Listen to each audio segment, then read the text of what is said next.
Hi guys, it is Wednesday, May 10th, 2023. So just getting out here and getting started. Well, it shows in the forecast rain all week. It's a 20% chance up until 5 and then it goes to 50. So, I mean, it looks kind of okay. It's a little bit overcast in places, but not, terrible. So I'm going to go ahead and work on the car. So if it starts raining, I'll just push the car back in. So I'll have to try to remember not to stack a whole bunch of crap in the way, which the welder I can move rather quickly. But I went ahead and took the fender back off because I only had one bolt here and one bolt back here, just kind of holding it on there. So I've got it kind of figured out what I'm going to do here on this little hidden compartment to house a spare HEI coil and module in there. So I need to finish completely welding this all up, and then I'm going to go in and grind it. And I mean, I really don't even need to grind it. It's going to be on the back side. You're not going to see it, but I can't do it. I can't help myself, you know what I mean? So anyway, when I get done grinding it, I will basically take it and lay it on here and try to center it up in there the best I can on my red mark. And then I will trace it out. And then I'll go in there with my cutoff wheel. I'm going to cut a square out in here. And then I'm going to basically sink it down in there until it's even with the inner fender. I'll 45 degree this edge right here just a little bit with a grinder. But anyway, I'll get it all, tack and tack and tack and tack so I don't overheat my inner fender and get a good warpage in it. But anyway, at that point the pocket will be in there. Now I'm just going to put a couple of tacks on it at first to hold it, because I want to make sure that I can get the HEI module and coil in there, which I'm pretty sure I can. But I need to cut the center out of this. So where this is, you can kind of see the rolled edge right here, the inside, which is what I got my measurements off of for that. I'm going to cut the inside of this out with a cutoff wheel. I'm going to perimeter weld that by doing a whole bunch of tacks. And then I'm going to take my die grinder with a little cone burr on it, a burr bit, after it's all welded, and I'm going to go in there and just work that edge all the way around. And what that'll do is it'll radius that weld with a curve. And at that point, when I go in there and load this up with that Rust Defender high build polyester primer, it will basically look like that was stamped into that inner fender, like in the stamping process when this was made. And that's what I want. That way this is permanently a part of the inner fender. So in the event that I need to access the coil and module, I'll take out the Allen wrench and take out the 2 Allen screws, and this cover will lift off, and that'll be a pocket down in there that stuff will be in, and I'll just pull it out and do what I need to do. So I was kind of running through my head a way to put an Allen wrench on the outside of this to, like, a little bitty tiny Allen wrench that fits those little Allen bolts, and try to somehow camouflage it where it stays in here. So this is something I'm trying to think about here. It's not 100% I'm going to do it. It needs to be semi-firm where I have to, put a little bit of effort to get the Allen wrench out. But I am going to be carrying a little toolbox in the back of the car at all times in luggage, so I don't really need to do that. So I don't know. Just kind of wait and see how it goes, I guess. I'm going to get started.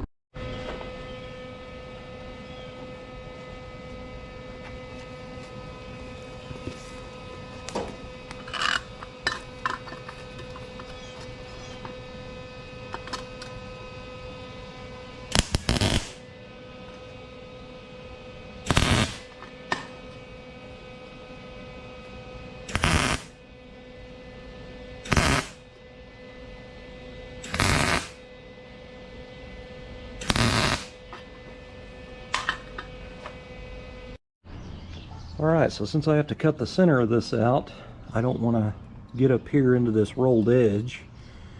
So I'm swapping out the cutoff wheel. I always save my old ones when they get down really thin.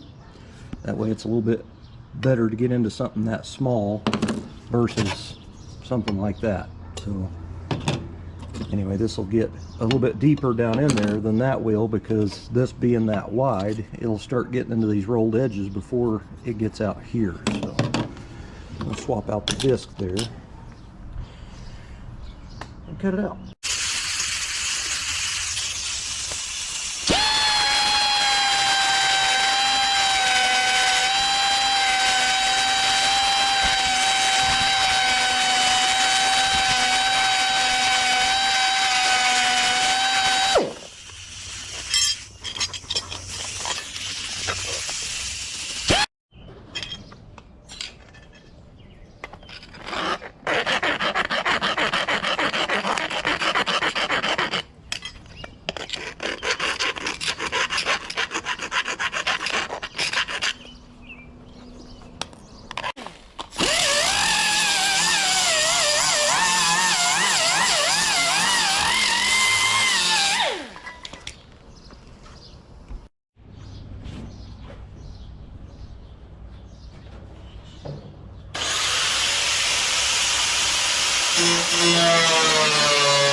Alright guys, so I got the, well, I started putting it in. I'm letting it cool off. I'm going around it and then I'm just letting it cool off.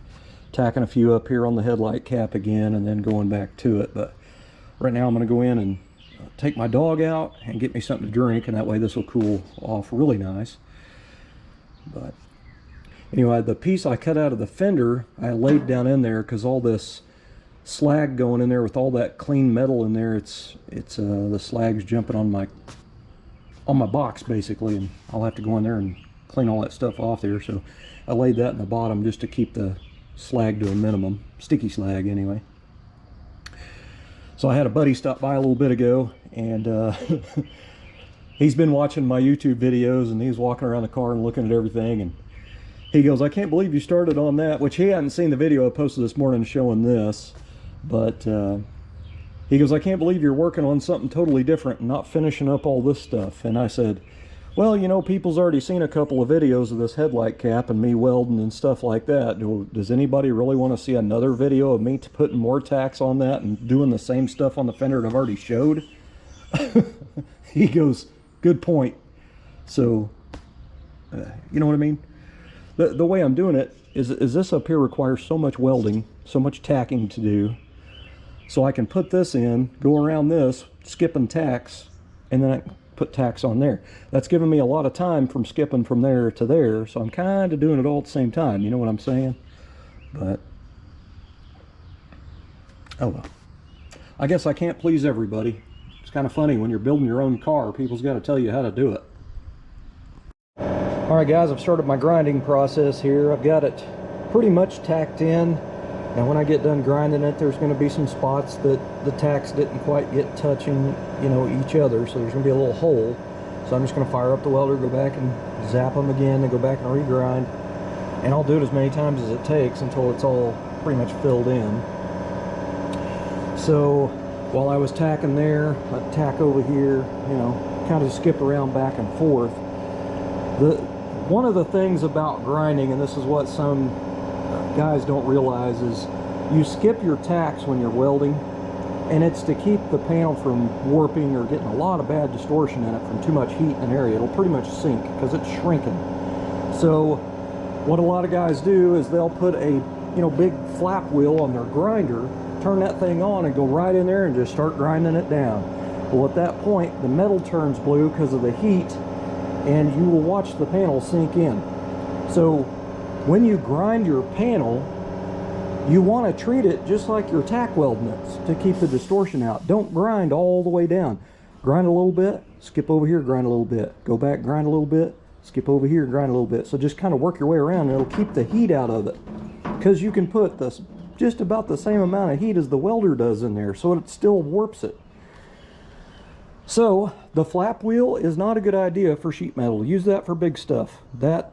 Those flap wheels, you know, the flapper discs that go on your grinder, that is too high of RPM and too much friction for sheet metal. Sheet metal's too thin to take that kind of abuse. Now, the reason I use 36 grit discs is you don't have to turn this thing wide open. It will cut very harshly at low speed. The faster that turns, the more heat goes into that. So I do light on the trigger, moving around. Now, I've got these old crappy discs that I absolutely do not like.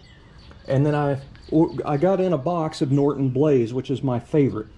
So I'll use up these green cheap ones to get the high side of it knocked down. These are too flimsy. They're too flimsy. And the stuff cuts away. So if you have, like this is 36, if you had an 80 or even a 60 or a 120, you're gonna have to put a lot more in it to get it to grind down. That 36 will cut that quicker at lower RPM. That's why I always use 36. So anyway, that was just what I wanted to tell you. You know, once you skip your tacks to keep it from distorting, don't go in there and fully grind that thing from one end to the other until it's all completely done, because you'll put all that heat right in there and that metal will shrink. So treat it just like you're tacking it. Grind it a little bit, skip over here, grind down here, skip over here, but do the middle, skip over here to the middle, this middle, this middle. Work it, is what I'm saying. Now, yeah, it takes a lot longer, but when you're done, you've got a nice panel that you're not going to have to put a half a gallon of body filler in to make it straight again. Alright, so I went in here and ground it down, and I've got a lot of spots that the tacks, I didn't get tacks on, so I'm going to go back and weld all these spots back around, regrind again. Then I'm going to take a DA with 80 grit to this area to smooth out the metal, make it decent. And then at that point, this piece can be welded on. So I'm going to weld this on the outside all the way around, and then radius the welds to where it looks like it's pressed into it. And then when the cover goes on, it just takes that screw and that screw to hold that little cover on. So I think when I go in and do the paint work on this inner fender, so the inside of the inner fender that'll be visible when the hood's open, this will be like a satin black, low gloss black, like factory was. On the back side of the inner fender, I'm going to use Raptor liner, which is a bed liner. So I'll spray all this up in here with that Raptor liner. It's a textured black coating. And I will spray the whole inside of this pocket with that Raptor liner. So just be kind of nice. But that Raptor will go down here and fill the little areas down in here that my little tiny cone burr wouldn't get off. I got the big stuff off, but it'll just kind of help work this, make it look more molded in inside there with that Raptor liner on there. Basically build it up on the corners and stuff and down around it. But anyway, when the cap's off, it'll be texture coated in there. But that'll end up working out. That's what it looks like from the back. So all I'm going to do is, when I go in here and, you know, blast this and then prime it and everything, after it's primered, I'm just going to take some seam sealer and just run all the way around this. That way it'll ensure no water can get through there if I'm driving in the rain, or she's driving in the rain, or whatever, you know what I mean. I laid the module down inside flat on the bottom, and then I put the coil on top of it. I will separate those with, I'm going to wrap them in something. I just don't know what yet. Either upholstery foam or maybe some really small bubble wrap or something. I've also got a little silica gel pack that I'll put in there. And then I got a little tube of dielectric grease that you're supposed to put on the bottom of the module. So I'll pack all that in there. But I've got the base plate is just setting on there. I'm wanting to basically check to make sure that everything does fit underneath this cover like it is. And it does. So that's pretty awesome. So now all I need to do is pretty much everything else. Now I need to do some pretty fine detail work on the base plate here. Has a hole in it here, two more little holes there, so those are going to get welded. I'm just going to use a nail head right here. And then this side is where all the prongs came out for the wires to go to, so I'm going to have to put some steel in here. That one there I can probably go ahead and weld up on the end here, but I'll have to put steel in here and definitely put steel in here. But I want to make sure that all the outside is completely finished out and ground and smooth before I weld this on there. Because if I went in there and tried to, like, I could probably go in there and just weld it all up, you know what I mean? Just weld all this stuff separately. But it's going to make it difficult trying to get this sanded flat. So I want to make sure I have this in my hands so I can just do it without having all this in the way, especially the bottom side down here. This is going to be very difficult to get in there and sand all that.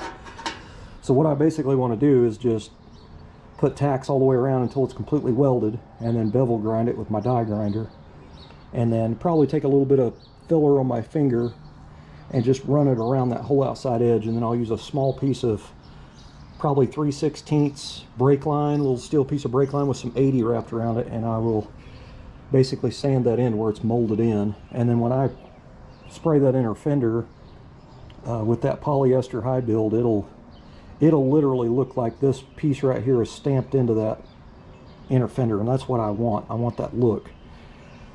So this is the only thing that will come off, is this. That'll be permanently welded to the inner fender. But anyway, I'll take the two little Allen heads out of that, and then there's my access for my coil and my module. I think that's pretty cool, man. I mean, some guys probably don't think that's very neat, but me personally, I think it's neat. And it's because of the theme of the car. This car is going to be a resto mod, so it's going to look pretty much original with hubcaps, stock height, even the colors. When the hood's up, it has the factory air cleaner, the Chevrolet scripted valve covers, the front oil fill tube on the intake. I mean, the thing is going to look like an off-the-showroom floor V8 55 210, and I think that's cool.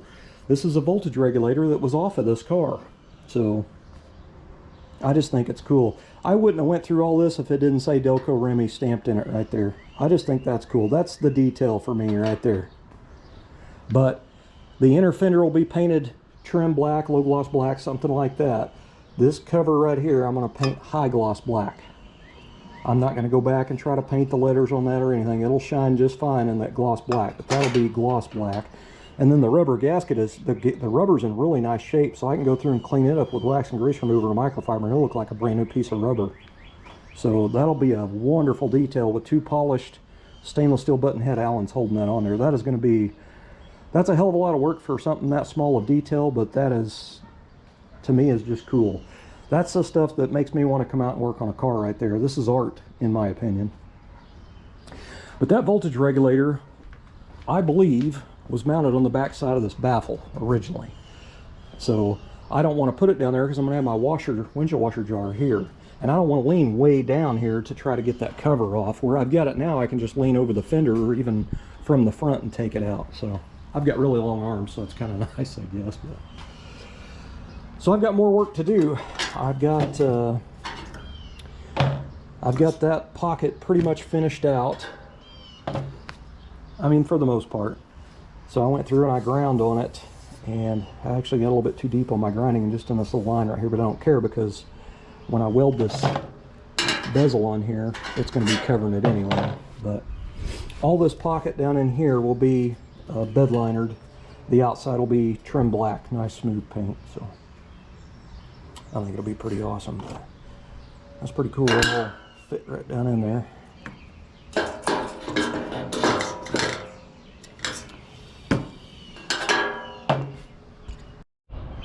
All right, guys, I've still got a couple hours of work I could put in before my wife gets home tonight, but it cooled way off.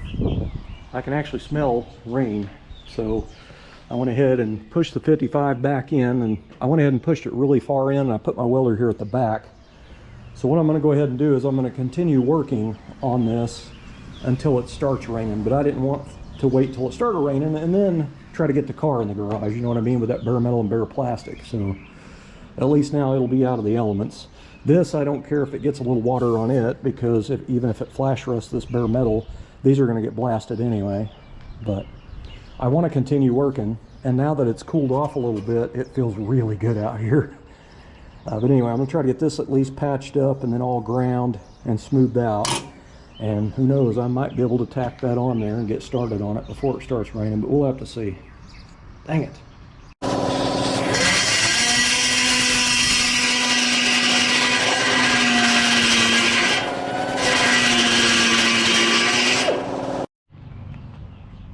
Well, I'm running late again. Dang it. So I didn't get it finished. It's close. It's very close. So I went in there and welded that piece in, and then I went in with a die grinder and worked it over. And then I started using, it's a flex shaft Dremel with some